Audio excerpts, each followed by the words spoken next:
Olá, estamos começando mais um programa Identidade. Hoje o nosso convidado é o vereador Isaac Silveira, 45 anos, natural de Aracaju, da Gema mesmo.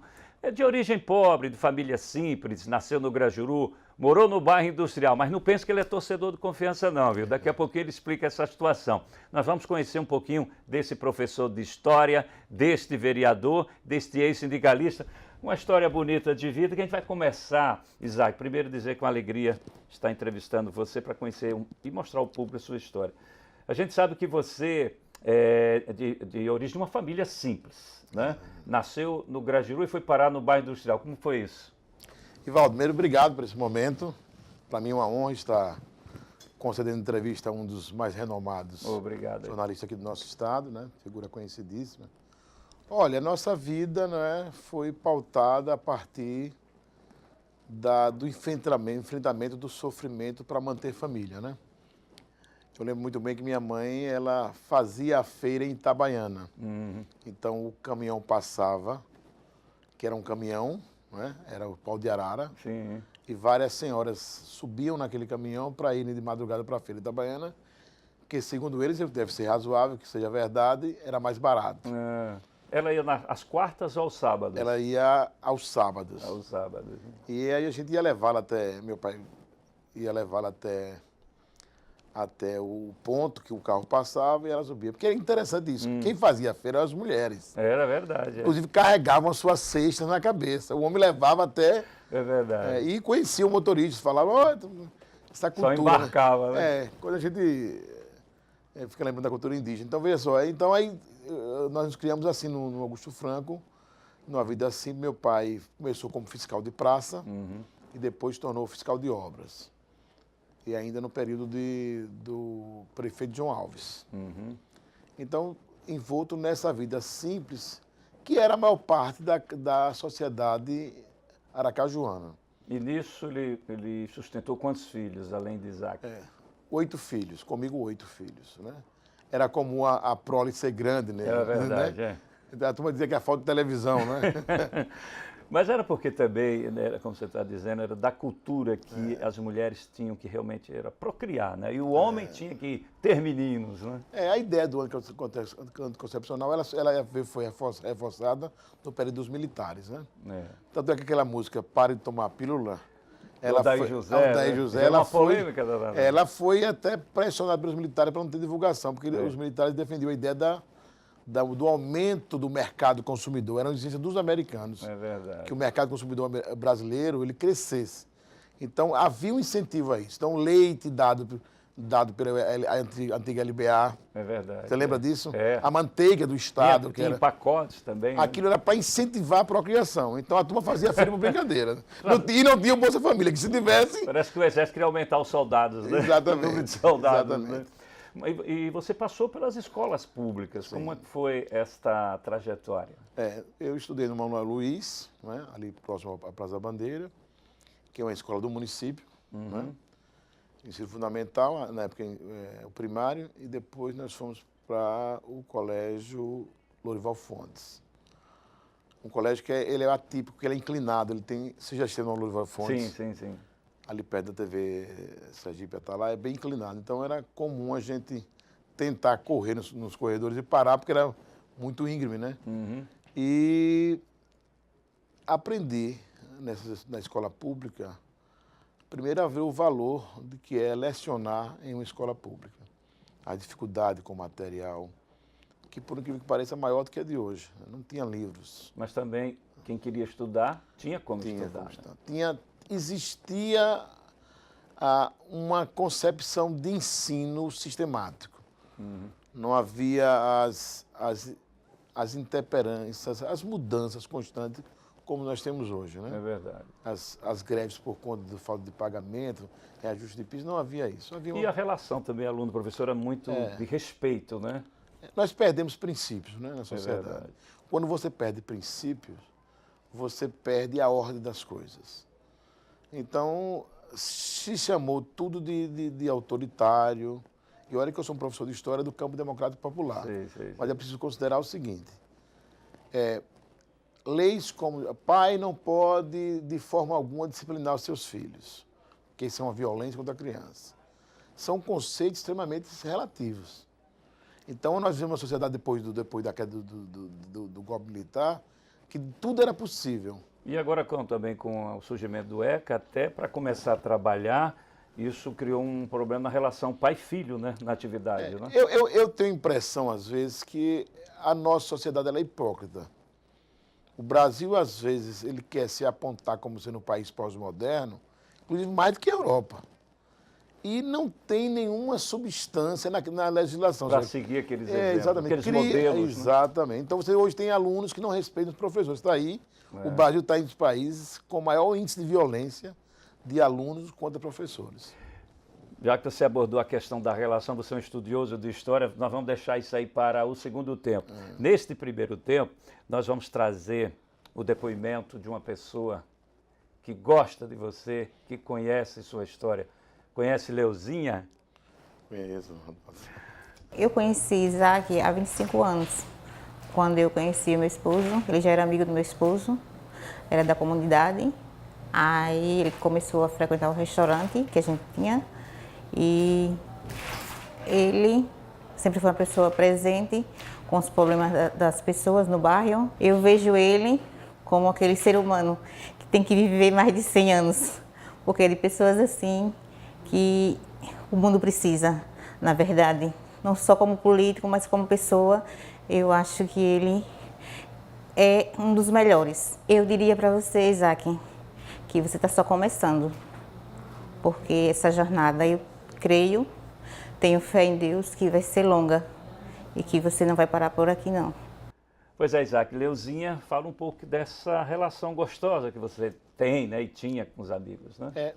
No bairro industrial, pela formação, por ter me criado no Parque da Cidade, eu criei uma relação muito próxima com os pescadores. Eu sempre gostei muito do rio. Naquelas colônias que tinha ali, né? E aí, quando eu passei a trabalhar no INSS, que eu passei no concurso em 94, eu não me distanciei, porque alguns colegas meus do INSS optaram em morar em apartamentos para não ter aquele contato com a pessoa pedindo para dar entrada no auxílio-doença, na aposentadoria. Eu gostava. Não se preocupa. Não, porque eu fazia tudo dentro da lei. Então, quando eu via alguém que tinha uma idade suficiente para se aposentar, eu disse, olha, a senhora tem direito de se aposentar.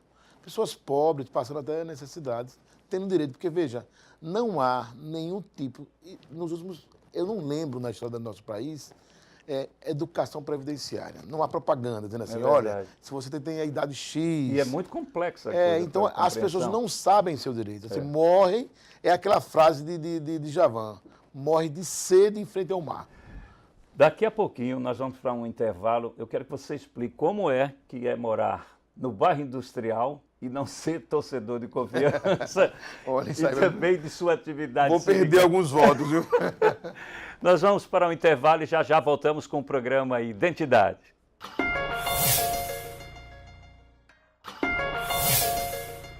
Estamos de volta com o programa Identidade, hoje entrevistando o vereador Isaac Silveira, também professor de História, teve militância sindical, enfim.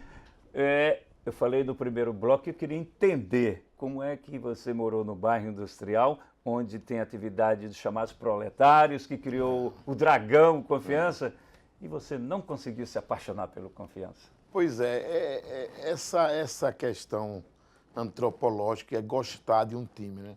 A gente não consegue explicar como isso nasce. Mas meu irmão, que era jogador de futebol, de salão Isaías, foi goleiro do Atlético, do Argantec, desses times mais com maior renome aqui no estado na década de 80 e 90, ele torcia pelo Sergipe. E os outros irmãos torciam pelo Confiança. E ainda lá no Augusto Franco, ou no Grajeru. E aí, então, eu decidi, já que sei que a gente pode usar essa expressão, nasceu no meu coração um carinho pelo Sergipe. Influenciado pelo seu irmão? Certamente. Era uma figura de um jogador, então isso deve ter me influenciado. Quando eu fui para o bairro industrial, eu não conseguia mais mudar. Até tentei, a gente tenta... Chegou ao campo, eu sabia ao campo, achava bonito, lindo, meus amigos todos praticamente são torcedores do Confiança, no time do proletariado.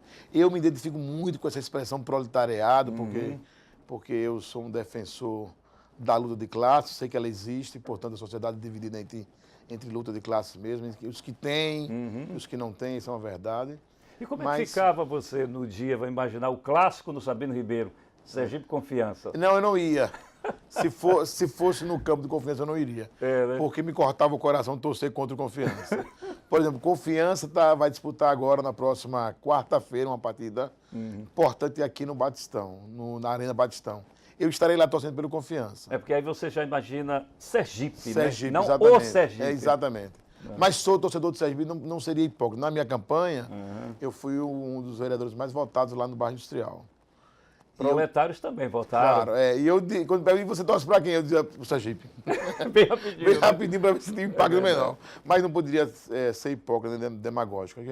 Torcer para um time é uma questão de foro íntimo, nasce no seu coração. Namoro, né? Nasce, uma identidade. E aí você não pode ser culpado por torcer. Eu sou vascaíno, estou sofrendo tanto, fui rebaixado, mas sou vascaíno. Até porque o seu time, o Sergipe, não anda lá bem das pernas. Não. Eu não, porque tem pessoas que trocam de time conforme a candidatura. A campanha, né? A campanha, não. Eu mantive isso, mas é isso. Agora, Isaac, você também teve militância sindical, passou pela CUT, Sindiprev. Fala um pouquinho pra gente como foi essa experiência. Olha, duas vertentes da minha vida fazem a formação do meu caráter, da minha personalidade política. Um é que eu sou de formação presbiteriana. Então, meu pai nos criou na Igreja Presbiteriana 12 de agosto, depois na Igreja Presbiteriana Ebenezer, no bairro Industrial. Então, parte do meu caráter foi fundamentado no cristianismo. Eu não acredito que ninguém tenha um valor maior do que servir ao próximo. Eu não acredito. Você pode ter todas as virtudes do mundo, mas se as suas virtudes forem para si só, se elas forem virtudes que apenas servem para alguém lhe exaltar, para mim não tem valor nenhum. Isso foi orientação da dona Gedalva, por exemplo, familiar? Minha mãe é um exemplo nesse sentido. Lá em casa, nunca a mesa teve menos de 10 pessoas almoçando. Porque eu era a família dela, junto com os meus irmãos, ou era do meu pai. E ela sempre muito, muito feliz com aquilo. E meu pai dizia que se desse 1 milhão a ela gastaria todo com a família. E quando eu fiquei mais velho, meu pai disse a mesma frase comigo: você é igual à sua mãe. Então eu tenho esse perfil de achar que eu não consigo ver nada para mim. Eu falo isso de forma muito simples. Eu acho que não há virtude nenhuma de você ter duas coisas: gratidão e de você servir ao próximo. Né? E é o resumo do evangelho que Jesus falou. Não é? Quando alguém pergunta, Senhor, qual é o resumo de todas as coisas? Amar ao Senhor, teu Deus, sobre todas as coisas, e ao próximo como a ti mesmo. Pronto, ele matou todas as coisas. E ajudar sem olhar a quem, né? Ajudar de uma forma geral, o resumo. Né? Então, algumas pessoas trabalham com a lógica que ser feliz é ter. Eu trabalho com essa lógica, mas elas têm ser feliz é ter, mas é ter amigos. Eu fico muito feliz quando eu consigo ajudar alguém. Não, isso parece uma coisa de política, parece, mas assim, a Bíblia fala bem assim. Claro que tem reflexos positivos. É melhor, a Bíblia fala assim, é melhor dar do que receber. Agora veja, é ou não é? É melhor você ajudar outra pessoa ou o outro lhe ajudar? É muito melhor você poder ajudar. Então, como a história do amor, quanto mais você dá, mais você recebe. É exatamente isso. Você consegue ampliar. Mas na atividade na CUT é um pouco diferente. Né? Quando eu fui para o movimento sindical, a minha relação dessa história da reciprocidade nos locais de trabalho, lá no INSS, levou os servidores a dizer, olha, você precisa fazer parte do sindicato. Porque você começa a sofrer a dor do outro. Chefe persegue, você vai falar com o chefe, não é assim. Você fica intermediando a luta. Então as pessoas começam a dizer, olha, você tem que estar no sindicato. Aí eu fui para o sindicato. Fui e disse, não, eu quero ficar numa secretaria bem distante. Fui falar para esporte e lazer. Em pouco tempo eu já estava em todos os debates, já me envolvendo. Então, já estava na cabeça. Da natureza. Aí fui fazer parte, então, da presidência do sindicato e também da tesouraria da CUT, com o nosso colega, com o Dudu, fazendo parte da CUT, né? Foi melhor a experiência vivida no Sindiprev ou na CUT? Não, do Sindiprev é muito mais profícua, muito mais produtiva, porque a intensidade do movimento sindical é muito grande. A exemplo do mandato legislativo, né, político, o mandato de um sindicalista é muito intenso. Porque nós temos lá 3 mil filiados ao Sindiprev.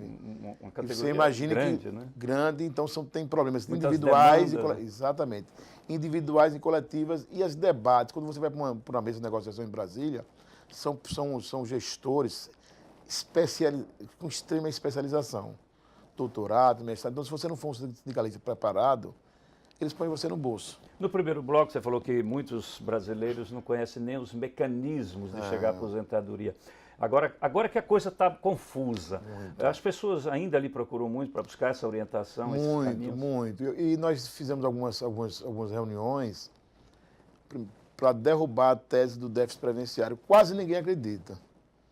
Mas você não acredita que essa dificuldade possa chegar ao fundo do poço? Pode. Veja, há uma diferenciação, veja. Há uma diferença, veja. Uma coisa é a Previdência do Estado de Sergipe e do Rio de Janeiro. Outra coisa é a Previdência da União. A da União não está falida. Não está tão ruim, não tem déficit, não tem déficit. Mas a projeção de que daqui 30 anos... Possivelmente. Mas por quê? Porque houve desvinculação de receita. Então é preciso fazer alguma coisa. Claro, né? sempre. Quando você fala de caixa, de receita, Previdência é uma receita para distribuir. Se você veda a irrigação de recursos, você falha a Previdência. Qualquer lógica. Essa matemática do tempo de contribuição e idade aí para fazer essa transição. Não é equação. O problema não está aí. Veja, o que o governo fez? Ele separou a receita.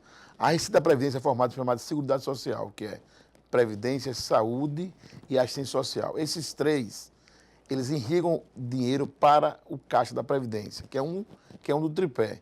O que é que custeia isso aqui? Como é que se dá o custeio da Previdência? Se dá com a contribuição dos empregados e patrão. Da ativa, né? Da ativa e os aposentados que ganham acima do teto. É verdade. E também se dá também pelos impostos.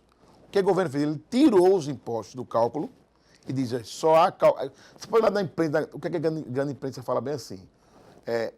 Hoje são dois trabalhadores para cada 1,5 aposentado. Dá a impressão que a única fonte de custeio, de receita para a Previdência é o pagamento entre patrão e empregador. Não é. Quando você compra arroz... Os impostos também. Tudo isso custeia a Previdência. Aí ele desvinculou, mas está incorreto. Outra questão. O governo, ele abonou, ele isentou várias empresas de contribuição previdenciária, todos eles. E Dilma desonerou a folha de pagamento. Quando ela desonerou, ela deu um golpe mortal na Previdência. Nesse raciocínio, para fechar esse raciocínio, essa reforma passa, capenga, passa inteira ou não passa? Não passa, ele vai fazer por medida provisória. E aí eu vou explicar isso depois para você. Vai ficar para o próximo governo. Agora, nós vamos aproveitar para trazer para a nossa realidade tupiniquim, né, sergipana também. Vamos ouvir um amigo seu, Wagner. Fala, Wagner. Eu conheço o Isaac há aproximadamente uns 20, 25 anos e a gente teve um contato nas lutas de classe, né? Ele toda a vida foi muito envolvido em defesa da classe trabalhadora. Ele, como funcionário do INSS, sempre defendeu não só os servidores daquele instituto, como também de outros órgãos, inclusive do Ministério da Saúde, da DRT. Conheci também Isaac como professor, ele graduado em História, muito bem relacionado no meio dos professores. E a partir daí a gente nos relacionamos muito bem em defesa da classe trabalhadora. Que ele continue nessa luta, que não baixe a cabeça, que ele, como vereador, um dos mais votados da capital, que ele continue honrando os votos que foram dados por todos os seus amigos. Todos os amigos que confiaram nele foram votos de amizade e de confiança. E que ele continue da mesma forma, da mesma postura que tem se portado até hoje, que com certeza o futuro dele na política será promissor. Pois é, vereador Isaac, o Wagner, o advogado, o amigo, falou muito dessa coisa de você não perder a sua origem, a sua simplicidade, a responsabilidade, e aposta muito no seu mandato. Wagner é um grande homem, né? Wagner foi diretor por mais de 30 anos do núcleo da saúde, né? Na divisão de convênio da saúde, é uma pessoa extremamente experiente e eu tenho um grande prazer de ouvir os conselhos de Wagner, né? Wagner foi gestor dos dois campos. Na época de João, ele foi gestor e foi também gestor quando o PT assumiu. Para você ter noção de como ele é uma pessoa competente. E é um conselheiro meu. eu não abro mão de ouvir os mais velhos. Há uma expressão na Bíblia que diz assim: na multidão de conselho não falta sabedoria. É verdade. Então, quando você perde isso e a vaidade lhe toma a cabeça, é muito arriscado, né? Os passos aqui nos seus projetos têm o pensamento dele? Claro, a gente sempre conversa, tanto na questão jurídica, né, mas como também na questão de concepção, de entendimento de vida, né? Então, quando o Wagner fala assim, nós esperamos que Isaac não mude, é exatamente isso que eu tenho dito todos os dias para mim, na frente do espelho. Olha, eu me elegi dizendo uma coisa para a população: eu não voto contra o trabalhador. Eu fiz um discurso aqui na Câmara dizendo o seguinte: eu prefiro morrer a votar contra o trabalhador. Mas você nem vai morrer e vai votar daqui a pouquinho. Nós vamos para o intervalo. Na volta vamos falar exatamente com o vereador Isaac sobre política. Esse pensamento político, a ação do vereador, é rapidinho. É o programa Identidade.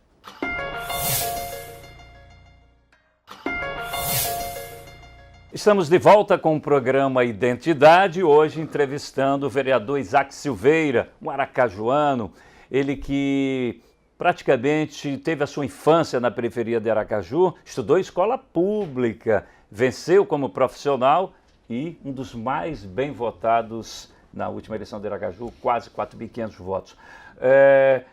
Como veio o desejo de ser um parlamentar? Veio exatamente da insistência de dois setores. O setor mais pobre, pessoas mais humildes, especialmente do bairro industrial, dizendo que o bairro precisava ter um representante, e também dos servidores públicos federais. Nós entendemos que a sociedade estava subdividindo os parlamentos em representações. E uma das ideias era: a gente precisa começar. Não dá para começar como deputado federal. Vamos começar a trilhar um caminho novo, porque os parlamentos hoje têm representação de todos os tipos de categorias.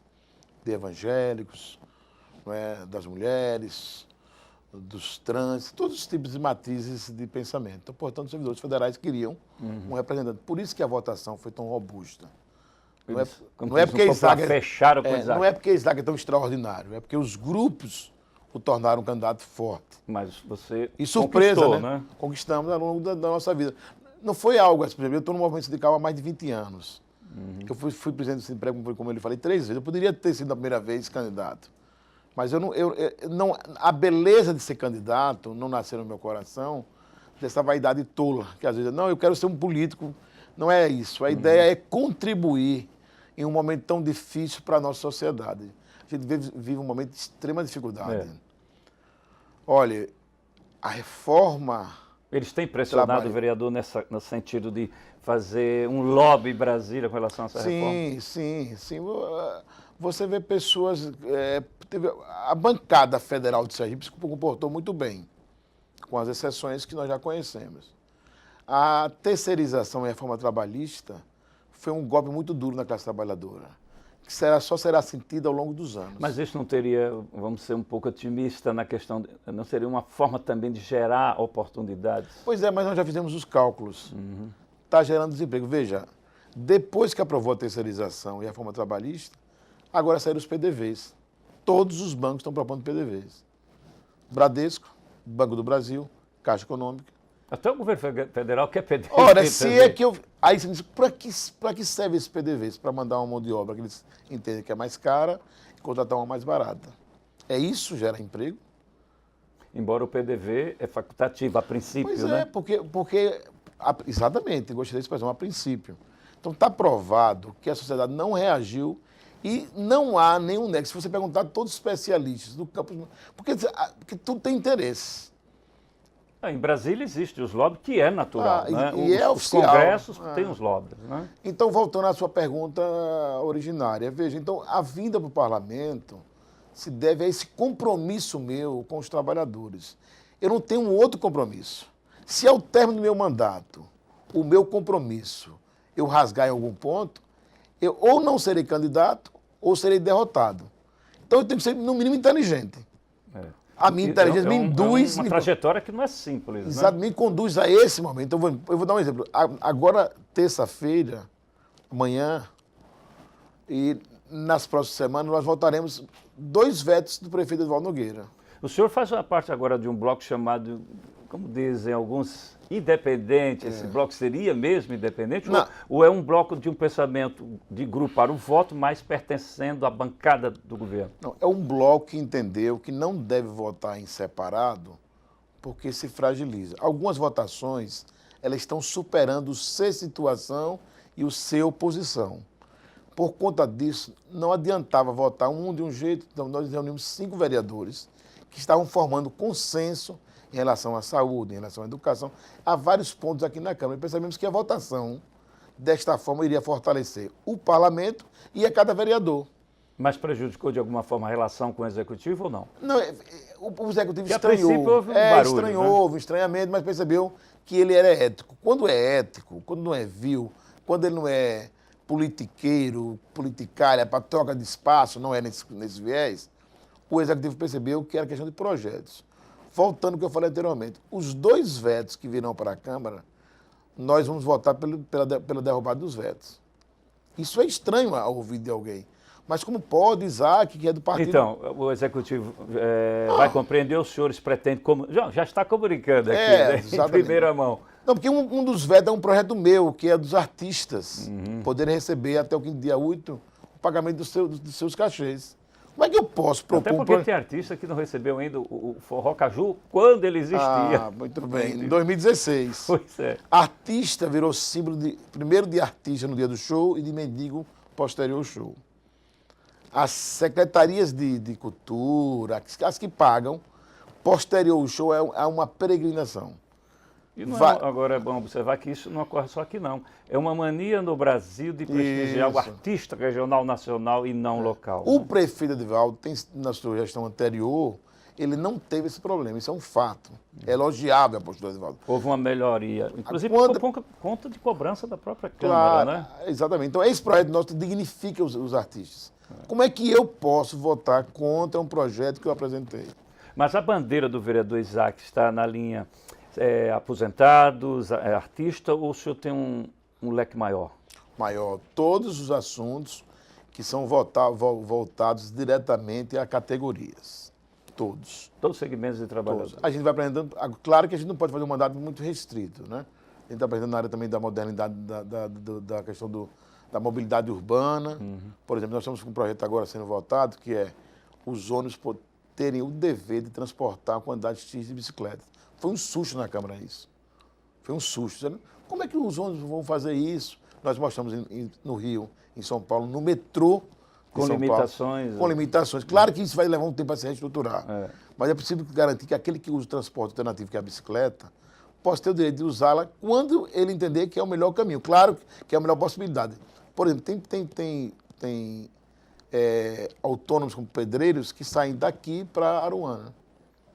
E na Aruanda, quando param no terminal da Atalaia, não tem mais acesso de ônibus em alguns lugares. Eles vão de bicicleta.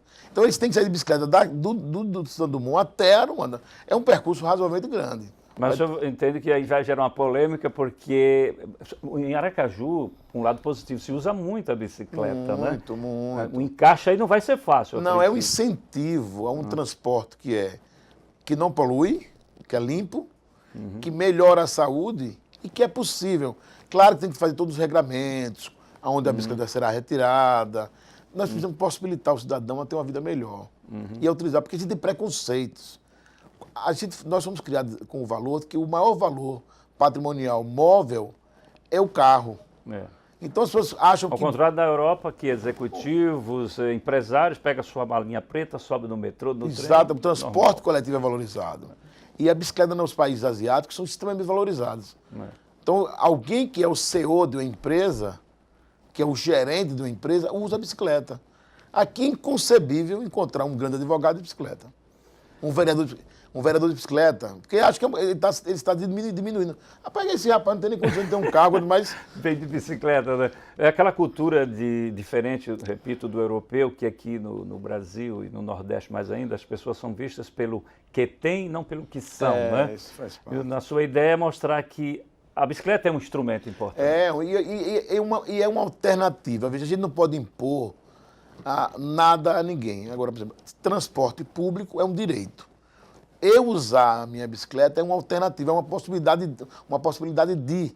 Eu tenho que ter essa possibilidade de vir até aqui hoje de bicicleta e voltar de ônibus. Eu espero uns das 18 horas, que nele está obrigado que haja a possibilidade de colocar minha bicicleta lá, eu espero, coloco e vou para casa de ônibus, porque eu não tenho mais condições físicas. A princípio, nem que sejam alguns trechos, Exatamente. Pelo menos, né? Então, é preciso regulamentar, mas é preciso criar a política de incentivo ao uso da bicicleta. Vereador, nós vamos agora ouvir um depoimento de alguém que o senhor conhece muito, mas essa pessoa tenho certeza que lhe conhece muito mais. Isaac, como esposo, ele é um homem,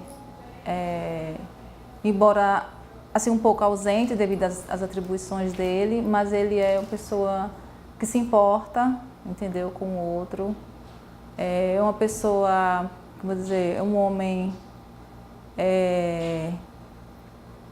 temente a Deus. Isaac, queria dizer que são mais de 20 anos, né, de convivência, de conhecimento, de muita luta, de idas e vindas, mas eu quero dizer a você que meu amor ainda é o mesmo ou até maior.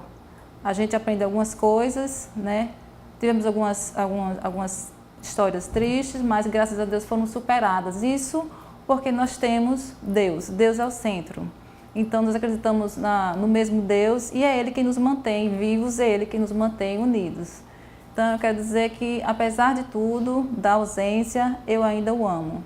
E aí, vereador Isaac, a esposa, claro, sempre importante na vida da gente, a companheira é aquela que faz parte do projeto. Fala um pouquinho do que ela diz, comente e da importância dela na sua vida, na relação familiar, no seu projeto de vida.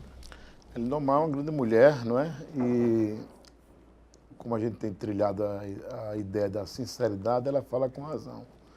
A vida sindical e a vida política nos dá muitas alegrias, mas também muitas dificuldades, né? Uma é a família. A gente é cobrado pela população para estar nos bairros, nas reuniões, e muitas vezes a gente falta um pouco a nossa presença. E ela compreende. Compreende. Sabe que é uma compreensão amarga, mas é uma compreensão. E a gente tem lutado para tentar equacionar isso. A outra questão é que nós somos cristãos, né? Eu utilizo essa palavra cristão para não dar nomes de religiões. E o nosso conceito é bíblico, não é? Um cordão de 3 cordas é mais difícil de quebrar. Uma expressão do Provérbios. Por que 3 cordas? Porque é o esposo, a esposa e Deus. Quando você junta esses 3, é mais difícil de romper. Então é baseado no cristianismo que o nosso relacionamento tem sustentado. Nas dificuldades, mas também na alegria de viver ao lado de Deus, tendo minha filha Isabelle como sendo o ramo, né? O grande presente de Deus, dessa relação, né? É verdade. E como foram Isabelle e Dona Lindomar na sua ideia de campanha de ser vereador? Primeiro, a família resiste, a princípio. Eu disse para elas que só seria candidato se elas concordassem. Pedi para ela orar a Deus, não é? Eu também orei muito a Deus. E Isabelle também. Se eles concordassem, eu seria candidato. Se não, eu não seria. Conselho, inclusive, do meu amigo Wagner. Então, não seja candidato sem aprovação, sem a sua família aprovar. Você já sai derrotado de casa. Né? Eles entenderam que era possível, apesar das dificuldades, e logramos êxito exatamente porque a família, ela sempre apresenta a minha filiação ao PCdoB, não é? A minha filha também, então me acompanharam todo o trajeto. E é assim, as coisas só dão certas se começarem certas. Né? Que começa errado, termina errado. Acaba errado. Para a gente encerrar, para seu eleitorado, mais de 4.400 eleitores, e para aqueles que não votaram, mas hoje, Isaac Silveira é vereador dos aracajuanos. Qual é a palavra de ordem, qual é o rumo do seu mandato, o seu pleito? Olha, Ivaldo, quero dizer para meus eleitores, para todos os cidadãos aracajuanos e cidadãs, que nós não mudamos. Nós continuamos esperançosos, extremamente assim, imbuídos do pensamento de que é possível ter uma vida melhor. Eu amo Aracaju e digo isso com tranquilidade. Eu gosto de viver em Aracaju. Eu não gosto nem de viajar. Eu viajo pouco, porque eu gosto do povo daqui, eu gosto dos meus amigos, eu gosto de viver em Aracaju. Então, o meu compromisso com Aracaju, ele não pode ser temporário, nem ser um compromisso a partir de privilégios e de virtudes. Eu quero defender a nossa cidade porque aqui eu decidi nascer não, mas crescer, viver e morrer. Eu quero morrer em Aracaju. Portanto, eu tenho que tornar Aracaju a cidade mais bela, uma cidade que vale a pena se viver. Aracaju vive hoje um momento muito difícil. Nós vivemos um furacão que passou por aqui. Foram 4 anos de destruição. O prefeito Edivaldo Nogueira tem feito um esforço muito grande para reconstruir Aracaju. Foram 840 milhões em dívidas. Pagar os servidores em dia, retomar a reconstrução das obras estruturantes, como a obra agora do Coqueiral, que foi retomada, ou seja, reconstruir Aracaju e torná-la aprazível. O senhor disse que nasceu, cresceu aqui, quer morrer em Aracaju. Eu desejo que este último aí demore muito. Para você também. Vai ser cumprido, demore muito, viu? Quero lhe dar 100 anos de entrevista para você. É verdade. Muito obrigado. Obrigado, Valdo. Por estar aqui, pelas informações, pela alegria e volte mais vezes. Obrigado. Sucesso no seu mandato. Um abraço. Bem, e assim encerramos o programa Identidade de hoje. Assistam sempre às segundas-feiras e às reprises durante a programação. Aguardem o nosso próximo entrevistado. Até breve.